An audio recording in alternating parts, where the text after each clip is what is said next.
Hi, everyone. Welcome to our Ulster County Office of Economic Development free Lunch and Learn webinar on 5 ways to tank your business. I'm not trying to actually get you to tank your business, but actually share some common pitfalls when you work for yourself and how to avoid them. So as webinars go, often it takes people a little bit to get logged on and figure out the software and things like that. So there can be sort of a trickling in effect. And as people are trickling in, I would like to just present some questions for you to think about with regard to your business. And if you know the answer, that's great. If you don't know the answer, that's great, because you're in the right place. And if you actually want to chat your answers over the side panel, then those answers will come to me, and I'll get a better sense of who's out there and who's doing what kinds of businesses. So here's some food for thought. What are your 3 most important KPIs? And if you don't know what a KPI is, you came to the right place, because we will go over that in the webinar. What is your monthly expense run rate? And run rate is a term for basically your average expenses in a normal month. So if they're without any anomalies of huge expenses or some kind of credit or something like that, what's your normal monthly expense run rate? What is your monthly revenue run rate? So again, that's the same concept. How much revenue do you bring in on an average month? What is the margin you're trying to achieve this fiscal year? A margin is your net income divided by your revenue. So it's a percent. Your margin could be 5%, it could be 20, it could be 30. What's the margin you're trying to achieve this year?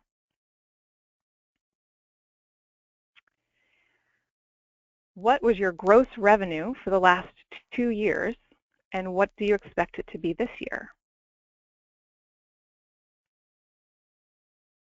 So thinking about trends, trend analysis is a really good thing to do. Has your gross revenue been growing? Has it been plateauing? Has it been declining? What's your gross revenue? And year to date, are you doing better or worse than your budget? And by how much? So that's something that we call variance analysis, is how is your actual performance doing compared to your budget?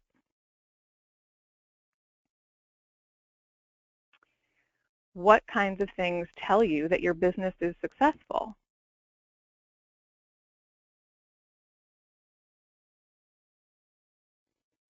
And those could be non-financial things.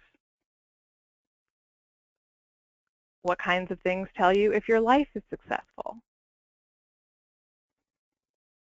So there's a conventional view of what a successful life looks like, but that may not be your view.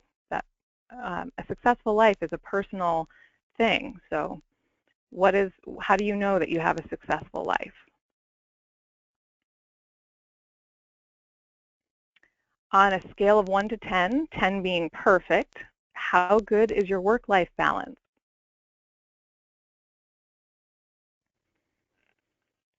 On a scale of 1 to 10, how happy are you? And if your answer was less than 10, what single thing would increase your happiness the most? If there was one thing that would really move the needle and make your life a lot happier, what is that one thing?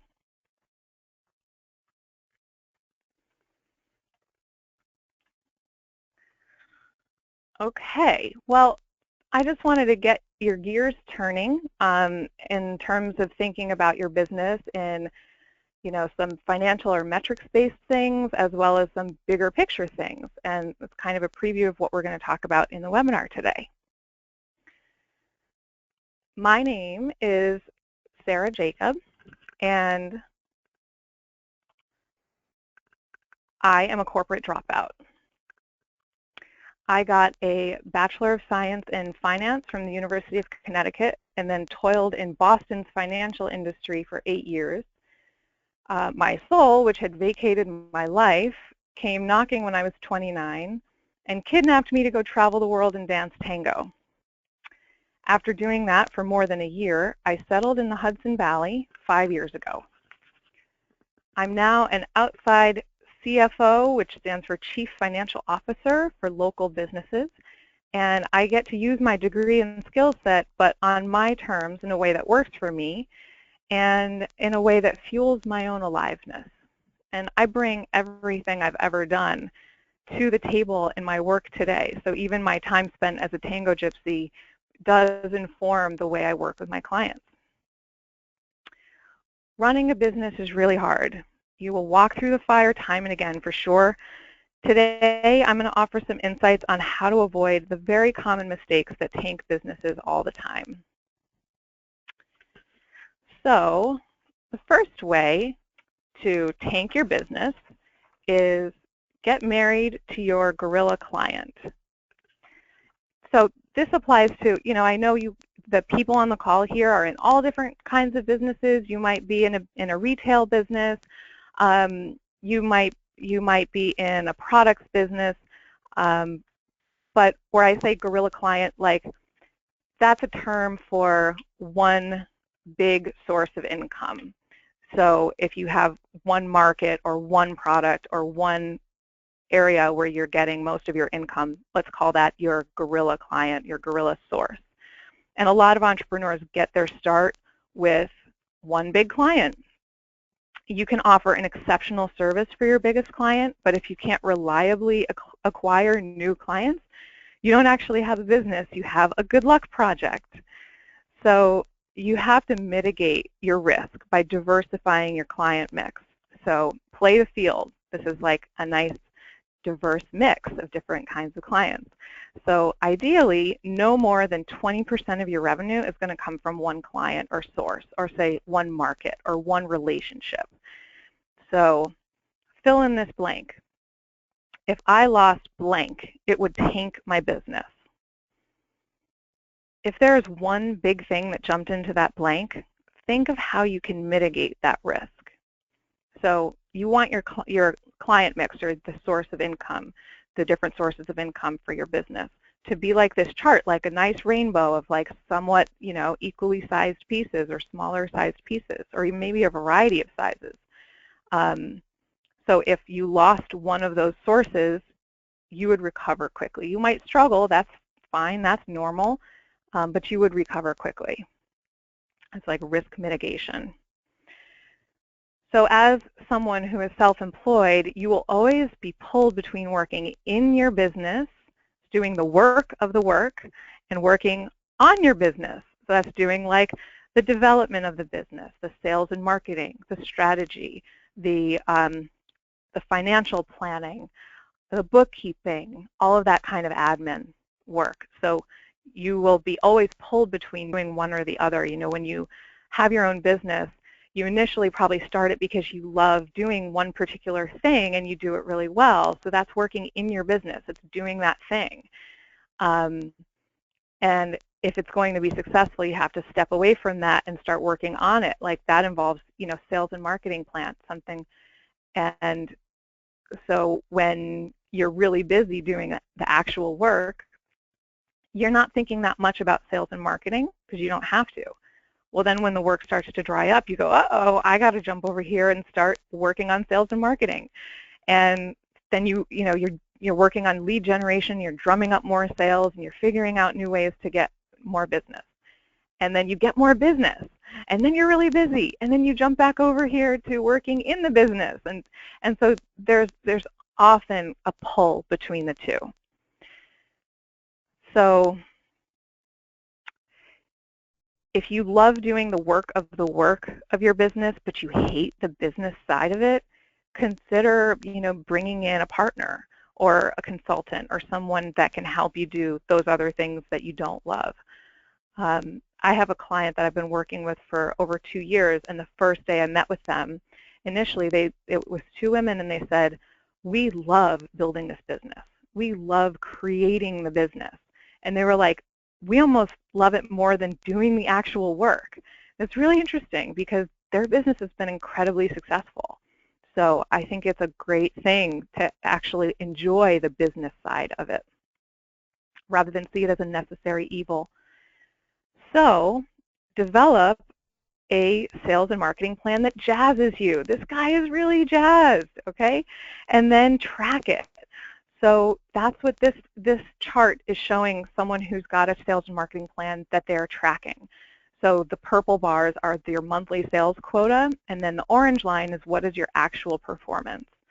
And then once you have some of these metrics in place, create accountability to others. So who actually knows if you miss your quota? It's really good to have other people who are helping kind of keep your feet to the fire. So this is you're jazzed about your business. Gather a council of people that you trust around you who are looking at you, who are, compassionate when times are tough, but who are, going to be a source of support. And check in with these people. Maybe they're working with you on the sales and marketing, but check in weekly or at least bi-weekly, depending on your sales velocity, and talk about what's working and what's not working. So the number 2 way to tank your business, don't get bogged down in the numbers. You're a visionary. So if you don't look at the financials, you are not alone. If you don't measure your KPIs, you're not alone. And if you don't know what KPIs are, you're not alone, okay? If it's important to your business, you have to measure it. A KPI is a key performance indicator. Earlier, I asked, what kinds of things tell you that your business is successful? Figure out how to quantify these things and then track them. They're not necessarily financial things. This is why you're inundated with customer satisfaction surveys everywhere you turn. I mean, you can't buy a sandwich these days without being asked to rate your experience of buying the sandwich. So these are business metrics. This is whatever is something that indicates the success of the business, and how do you measure that, and then how do you measure it over time and see whether it's going up or going down. I promise that by simply engaging in the process of measuring and tracking your business, performance will improve. It's actually the discipline of measuring and the culture of measuring that will tighten up the operation and increase profitability. Do you love my slide design? I clearly hired a crack team of designers to design these slides. No, this is like a financial person going like arrows. So, so some examples of KPIs: profit margin, gross annual sales, customer retention, employee turnover. That's the number of employees that leave over your total employees in a given year. Your sales conversion rate, so what % of your leads become sales. Or sales per square foot in retail. That's a big metric in the retail industry. So KPIs sometimes are universal, like profit margin and gross annual sales apply to every business. Some KPIs are individual to an industry. So I'll give you an example in the client services business. And this is like any business that you're really, servicing clients and charging on an hourly basis. That could be a plumber, or it could be a web design company. When I first started working, in a service business, a key metric is cost per billable hour. Okay, that's like the golden metric. You have to know what that is in order to know what to charge to be profitable. When I first started working with a particular client, their billable rate was $75 per hour. We did the analysis to determine their fully loaded cost per hour, and that was $115. So you're never going to sell enough hours to make that a profitable business. So let's say you have an employee making $40,000 a year. If you are going to come up with their cost per hour, you may say, okay, 40 hours a week times 52 weeks is 2,080 hours, and $40,000 divided by 2,080 is $19 per hour. So that must be that cost per billable hour, but that's not accurate because you can't expect 40 billable hours every single week from a full-time employee. When you factor in vacation time, sick time, holidays, internal meetings, water cooler time, sales and marketing efforts, maybe research and development, the number of billable hours is much less than 2,000 a year.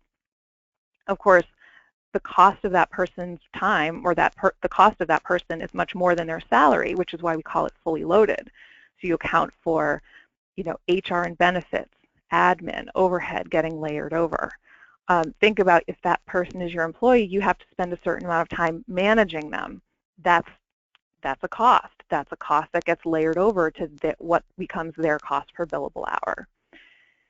So since billable hours drive revenue in this type of business, it's really important to understand the framework. Financials and KPIs can be complex, but at the most basic level, you should know what your income and expenses are every month. So go to your accounting system. By the way, I'm not even going to talk about the importance of tracking every single transaction in accounting software because that's like you don't even have the lights on if you're not doing that. That's like such a basic important thing. Okay, so run a P&L, profit and loss statement that shows each month side by side in separate columns and look at the trends and averages. Just doing this alone will spark some insights. So for a minimum level of financial health, please look at your P&Ls monthly and get friendly with what is your net income number, even if it fluctuates. I cannot stress this enough. Please look at your P&Ls every month. So, number 3 way to tank your business. Be in the now. Don't try to predict the future. These spiritual platitudes actually don't apply when running a business. So don't fall into those certain traps where you're just like, I'm just going to be present. I'm not going to look in the future. It's actually really important to project out. If you don't have a budget and you don't make financial projections, guess what? You're not alone. A lot of business owners get into scramble mode at the very beginning or when they're going through a dip. By the way, dips are inevitable and they indicate that you're alive. But if you get used to scramble mode, it can become your normal. And then you think, well, I have my own business. This is just how it's supposed to, you just work all the time and you're always kind of stressed. I actually disagree with that mindset. I think there's a way to have balance and to thrive. But if you're in that scramble mode, you're only ever able to react to what's coming at you. And so if you feel like you're climbing a sandhill and it's really hard to get traction and move forward and you can't move forward powerfully, then you're in that kind of reactive scrambling mode. So at some point, like anytime, like now, you have to pick up your head, look out into the future, and make some guesses. Does anybody know where this photo was taken? I took this photo at Mohonk, and I actually go climb the rock scramble at Mohonk probably once a week. And at the top, there's this amazing vista. It's like, almost a 360-degree view of the horizon. And I have a mentor that really talks about get your eyes to a horizon. And it's really something that happens in your brain when you're able to see that far out. It helps you get perspective. It helps you look at the big picture and get out of the weeds. And so you can start having some more vision. So if you pick your head up and you start to sort of breathe for a moment and think about what you want for your business. Start making guesses about what will sales be over the next 3 months. When is your cash balance going to go underwater? When will that be? Is your growth consistent enough to necessitate hiring a new person, and when? How much and when should you spend more on marketing? When is your marketing spend going to increase sales? So if you've been continually under stress about making payroll, paying vendors, paying the bills, debt repayment, You have to put pen to paper and make a plan. So what receivables do you have to collect? What sales do you need to bring in and by when? What is your plan B? Flesh out 3 to 4 possible scenarios and then get comfortable with the worst case scenario. And if you can do that, then like everything's golden from there. So it's good to sort of, you know, whiteboard it out and think about what are the possible things that we can do. You will start sleeping better at night, I think, when you know when you're going to be in the clear, when you'll be out of scramble mode, when you're going to have 3 payroll cycles in savings, what has to happen in order to get there. So it's really about probabilities. Running a business is a professional guessing game. You can totally quote me on that. The practice of guessing will actually make you a better guesser.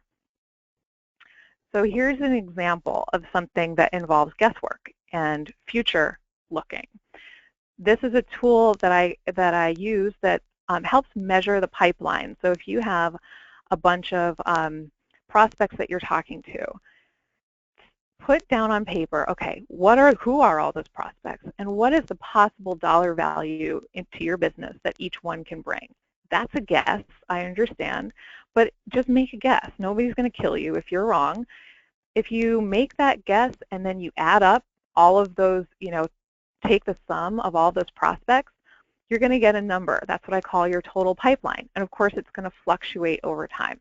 So some of those prospects are going to turn into actual deals, and some of them are going to just disappear. So over time, that pipeline is going to fluctuate, but if you're tracking and measuring it, you can see how it's going to change from month to month. And that's completely fine, but what you'll start to understand is what is a healthy pipeline for my business. And then you'll know when you're way over it or when you're way under it. And then what I do is I say, okay, let's take a probability factor on each one of those prospects. So that's where you can say, okay, wow, I have this huge, amazingly huge possible piece of business, but you know what? There's probably only 10% likely to actually land. You put a 10% discount factor on that prospect. And when you do that for all the prospects in your pipeline, you get what I call a discounted pipeline. And that's this pink line down here. That is a number that has much less fluctuation and is obviously lower. And so it's a more stable view of, okay, what is your actual discounted pipeline over time? And you'll get a sense of what level should that be in order for your business to be healthy. And these green lines are sales per month, which is also a good thing to be tracking. So here, this chart tells lots of interesting stories. If you look at this, here your pipeline is at a peak, and then all of a sudden a lot of that turned into sales. In fact, something really good happened because you got more sales than what was even in your pipeline. Crazy, wonderful thing. Big burst of good luck right here. So now your pipeline dropped, right, because you turned a lot of it into actual sales. And then, wow, you popped back up and quickly recovered and refilled the pipeline with a whole bunch of new prospects. And if you look at the sales trend, it's pretty sporadic. So it's kind of all over the place. And so maybe right around here, you started to develop a sales and marketing strategy, and you were bringing in more consistent sales that are growing over time. So those green bars are a beautiful indication that there's, you know, some really good work on the business that's happening. But what's interesting is if you're a business owner, right about here, you're starting to feel emotionally really good because you're getting sales, they're consistent, they're increasing, cash is coming in the door, you know, maybe you're flush with cash. And so emotionally, the business owner is feeling really good. By the way, business owners run a lot of their business on emotions. And that's okay, but it's good to back it up also with some financial metrics. So if this was my client and they were sitting here in this particular month feeling really good, I would be raising the flag because this discounted pipeline is lower than it's ever been. I would be the one going, hey guys, 3 months from now, we're going to be worried about making payroll. So let's fill the pipeline back up. Let's go back out on the street, knock on the doors, you know, whatever your lead generation process is to get that pipeline back up to a healthy level. So this is an example of the kind of thing where some guesswork and some metrics and some tracking will give you a lot of clarity about what's happening in the business. So you're not just having a sense that things are good or having a sense that things are not good. You have a real picture of how good, how bad, whatever. You know, either way, it's a tool to help you guide your business in the right direction. So in this, in this section, we've been talking about looking forward. So after you've been looking at your P&Ls every month, the next level of financial health is to make a budget. That's the most basic unit of forward projecting, financial work. And I can't stress enough how important that is. So if you make a budget, it's a baseline, and then as the year goes on, you can track against that and know how you're doing. So the number 4 way to tank your business is do it all, do it perfectly, and do it yourself. So if your motto is, if I want it done right, I have to do it myself, well, you're not alone. That's a classic entrepreneurial quality, and it can be a very good thing because you're independent, and as an entrepreneur, you're a multi-talented person with energy and vision and charisma. You can switch hats many times a day. You're very good at starting things. These are wonderful qualities, and they're the reason that you're successful. They're the reason that you even wanted to go out and start your own thing in the first place. But you might also, some other entrepreneurial qualities are that you could be easily distracted. You might lack follow-through. You might be a control freak. I'm guilty of that. And you might resist supportive roles. So you're trying to do it all and do it perfectly, but before long, you will be exhausted and demoralized. So there are some ways to try to avoid that. So here's a concept, MVP. Does anyone know what MVP stands for? I know one person on the call does because he was the one who told me about it. MVP stands for minimum viable product. Okay, this idea could save your sanity. Think about what is the best thing that you can get out into the market without having to go all the way to perfect. Let's say maybe it's 80% of the way to perfect. You get that thing out into the market and start getting feedback. You just get it tested. You find out what's working, what's not working, and then you work on it, and then you put out another MVP, and you get closer and closer to answering the thing that your customer base is wanting. That whatever it takes to get that extra 20% of the way to perfect probably isn't worth it. You'll probably end up wasting time on doing some of the wrong things.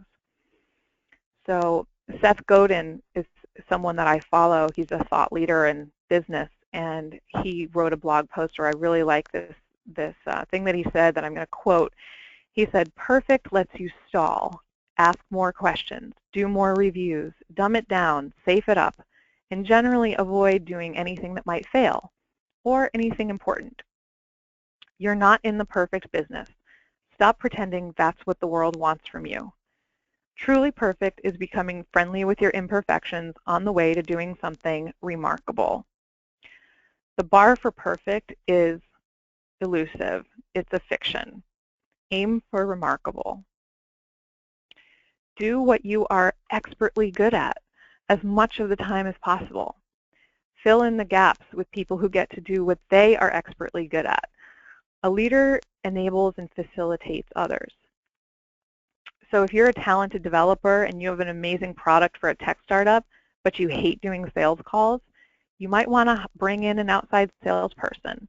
You might do something where they work for equity or something.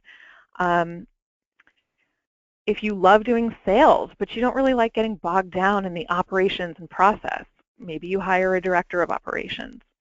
I've actually seen businesses that are founded by 2 partners do really well because each person's strengths and skills complement the other.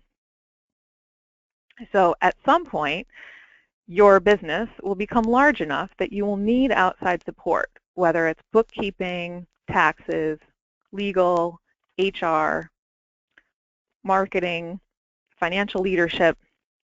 Consider it a marker of success. And maybe we'll even get to partner. But consider it a marker of success that you've gotten to the point where you can actually bring in outside people. What I'll often hear business owners say when I talk about, bringing in outside people who can support the things that you're not as strong at, I can't afford it. Well, what I would say is if you're looking at your P&Ls every month and you have a budget, you're much more likely to be able to carve out the money needed for key resources or plan for it. And part of entrepreneurship magic is being creative with resources. So if you tell your business story and other people are enchanted, they'll want to get behind you. So number 5 way to tank your business is strive for work-life balance. So this is a buzzword, right? Work-life balance.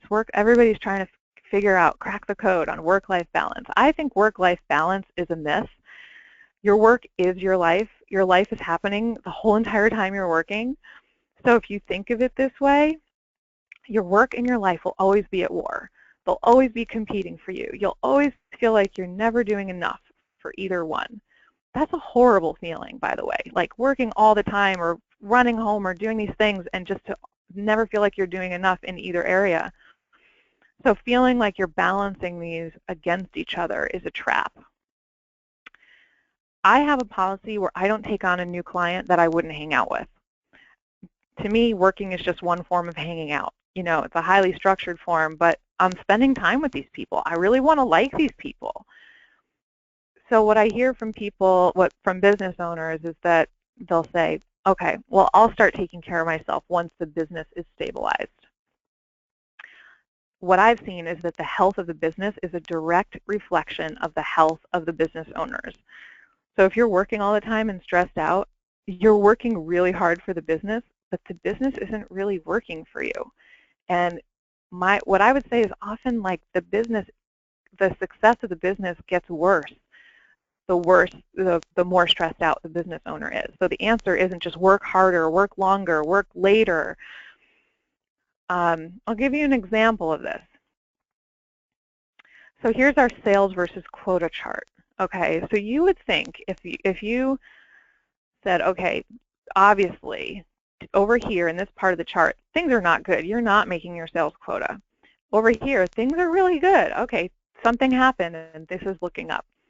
If I was going to say, what would you do if you were going to chart the business owner's happiness? If you could measure happiness on a scale of 1, I happen to like to measure everything on a scale of 1 to 10.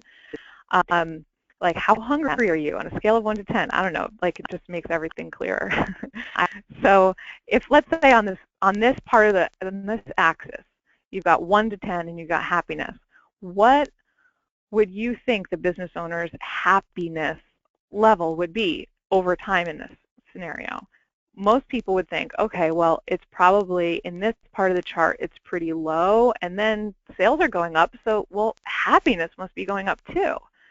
Well, in this case, actually, it's the opposite. It's the other way around. In this case, the business owner was not very happy over here, and then something around here changed, and he said, you know what? I can't control everything. I can't control, sales or every factor in the outside world. I can take care of myself, and I have to do something. So he started meditating and working out and eating better, and he started being happier. And like that was happening even though sales were dipping. He was just like, I gotta, it's about my own mindset and my own sense of well-being. Once his happiness started going up, guess what? The sales was pulled along and started going up. And then once you're here, this is the golden loop, because increased sales feeds more happiness, and more happiness feeds increased sales. So, then this is like a wonderful place to be. I used to consider myself successful because I worked for an elite investment firm in Boston, and I managed $1 billion portfolio. Now I consider myself successful because I'm just as happy to wake up on a Sunday and go to yoga as I am to wake up on a Monday and meet with a client. I've designed my life on purpose. I've designed a life that works for me. And when I go to my clients, I get to bring my dog Kaya. And she's like my silent business partner. She's like my piece of magic in the background. And she gets to come to work because my clients are cool people who I would hang out with. And, you know, if I come into the office and she's not with me, they're like, "Where's Kaya?" Like, they're concerned. I think that's pretty cool. So these days I have goals like not doing more than 20 billable hours per week, or hearing a client say, "We're so glad you're here." I have a goal that my clients see me the way my dog sees me, like a magical financial fairy godmother. Actually, I had one of my clients refer to me that way. It was pretty cool. Like, he said I was an answer to his prayer. It was amazing. I wish for all of you that your work may be a source of happiness and fulfillment for you and your staff and your clients. Research has found that happiness and meaning boil down to human connection. My theory is that the reason that we're here running our business is deep down about connecting with others. Thank you for letting me into your lunch hour.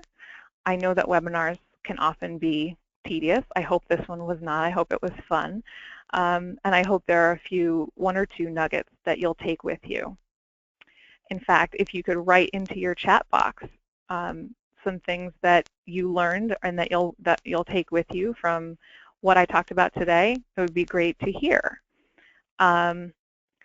I do want to take a moment with a message from our sponsor and say, if you're interested in presenting a webinar with the Ulster County Office of Economic Development, contact the lovely Robin Brophy, and with this contact information here. And she could not be nicer. She's the sweetest, most awesome person. She's sitting next to me, and I'm not just saying that because she's right here. She's great.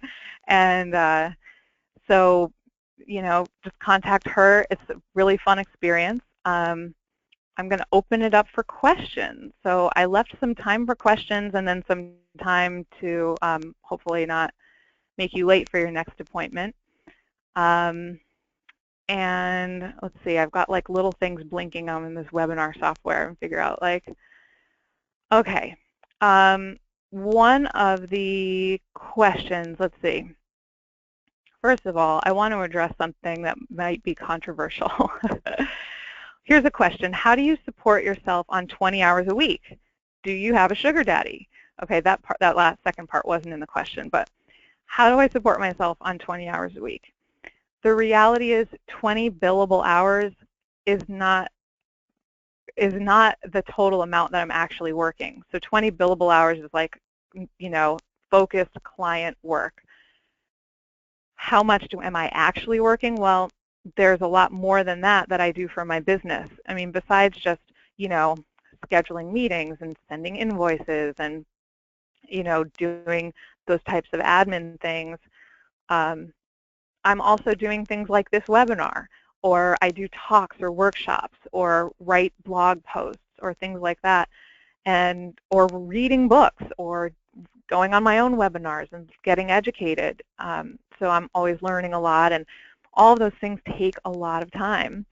And so that all goes into my overall business. So 20 hours of billable equals how many of total work? I don't know, you know, maybe 40, maybe 60 hours, depending on my reading a, you know, business book on the weekend. I love what I do, so it doesn't matter to me. It's like all in the swirl. I love working, and I love, you know, learning. So 20 billable hours is actually still a pretty full work schedule. I'm not like on the beach half the time. So let's see. Another question is, oh, somebody wanted to know about the name of the book that I showed. That was called The Dip, and it's by Seth Godin. Seth Godin is a best-selling author, and he writes a lot about marketing and the changing world of marketing and kind of business overall. And I think he said that The Dip is his most successful book. It's a very little book, but it talks about kind of how to know when to stick and when to quit. So when you're going through a dip and like a really hard time, how do you know if you should keep going? And then chances are, if you make the choice to keep going, you'll come into some really wonderful new level of success. Or how do you know what, this isn't working. I need to shift gears and put my resources elsewhere. How do you know the difference? So it's a great little book, very useful.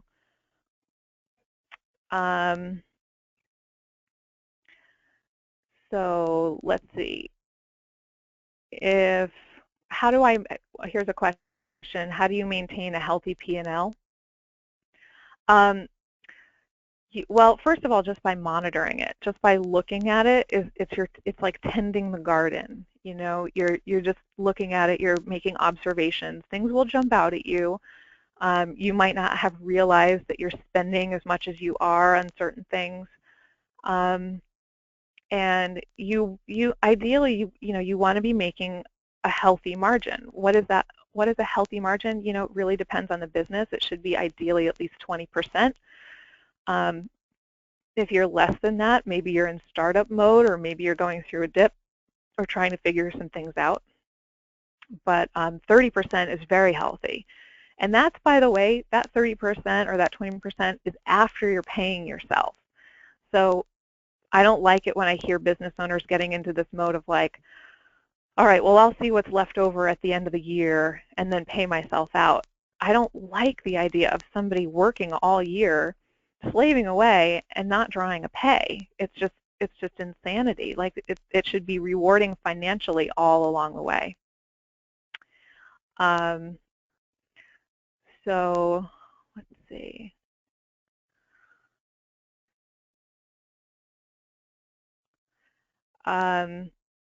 Very cool. Yeah, I've getting some good feedback. One person here said 2 key points that he's taking away are the P&L reports and diversifying beyond the gorilla. Go beyond the gorilla.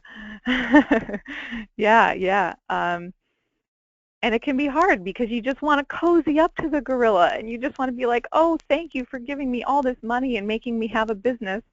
But the reason we call it a gorilla is because it also implies that they have a lot of strength and power to pull your business around, maybe in ways that you don't fully have control over things. So that can actually be unhealthy too. It's like can become sort of an like an unhealthy relationship where you feel kind of stuck and beholden. So, and let's see. Here's a question. If you're not a numbers person, what steps do you suggest to get better at numbers? You know, most people who go into business are not numbers people, and that's fine. Like, you know, don't feel bad about that. You don't have to be a financial guru to start a business, but the reality is, you know, even if you're really good at what you do and you love what you do, if the financials don't work and you don't, if that's not profitable, you're not going to have a business for long. So you actually, you know, the financials are just an integral part of allowing you to continue to do what you love to do. So getting better at it are like things like, you know, taking webinars like this, expose yourself to areas where you can learn.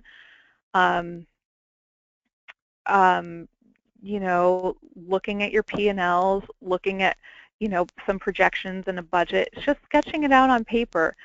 If you have a spreadsheet program like Excel is an amazing tool. If you don't have Excel, just use Google Sheets and just start like putting numbers into boxes and adding, you know, adding up your potential sources of revenue.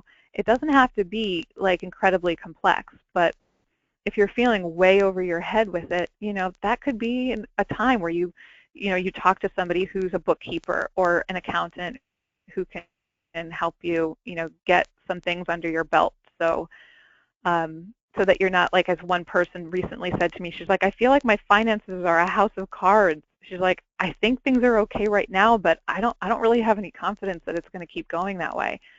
It's great that she's asking the question. So let's see. I think that might be all of the questions. Do we have? Do you guys? Are you seeing any other questions coming in? All right. Well, awesome. So I have my contact information here on the slide. Feel free to get a hold of me. That's my Twitter handle as well. And I've really enjoyed doing this. Thank you for letting me into your lunch hour.